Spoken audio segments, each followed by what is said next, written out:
This is one you guys have been asking for again and again. Stories that take place during school lockdowns. And after a lot of digging, I finally found one that chilled me to the bone. This isn't your typical scare. This is real-world horror. It was a slow Thursday afternoon in my junior year English class, 5th period. Rain was pouring outside and everyone just wanted the day to be over. We were halfway through reading The Crucible aloud when our teacher, Mr. Kellerman, decided to give us a break. He was the type who wore cardigans and cracked dry jokes that only he laughed at.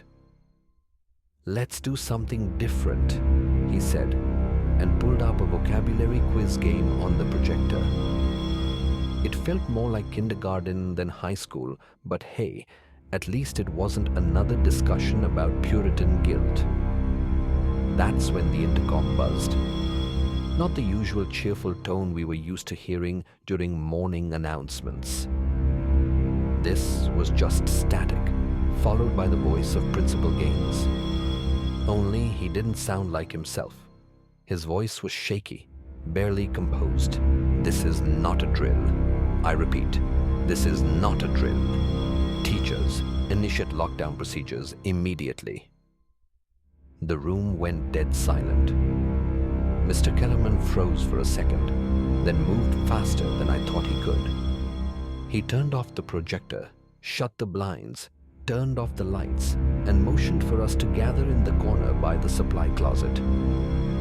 Nobody talked, not even Jake, the class clown.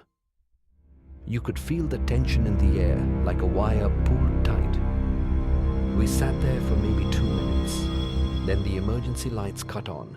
The red glow made the room feel like it was bleeding. And then we heard it, a loud bang somewhere in the hallway, followed by footsteps, quick, stomping, erratic, like someone wasn't running to something, but running just to feel the impact. Then came the voice. Male, ragged, screaming words we couldn't make out at first, then clearer. "Where are you? I know you're in here." Someone 2 doors down screamed. It wasn't a student. It was deeper, like a teacher or maybe a staff member. Then came crashing, metal hitting metal, lockers being thrown open or kicked in. 2 girls next to me started to shake. One was silently crying into her sweatshirt sleeve. The footsteps got closer. Now we could hear him breathing, heavy, labored, just outside the door. Then silence. We all held our breath. Mr. Kellerman mouthed, "Don't move." Suddenly, the door handle rattled. Then came pounding, first slow, then fast and furious, like he was trying to break it down with his fists. "Open the door!" He screamed it over and over, slamming the door each time like it had wronged him. Someone down the hall yelled something I couldn't understand, and then the banging stopped. The man's footsteps retreated, fading down the corridor until all we could hear was the rain outside again. We stayed hidden for what felt like an hour.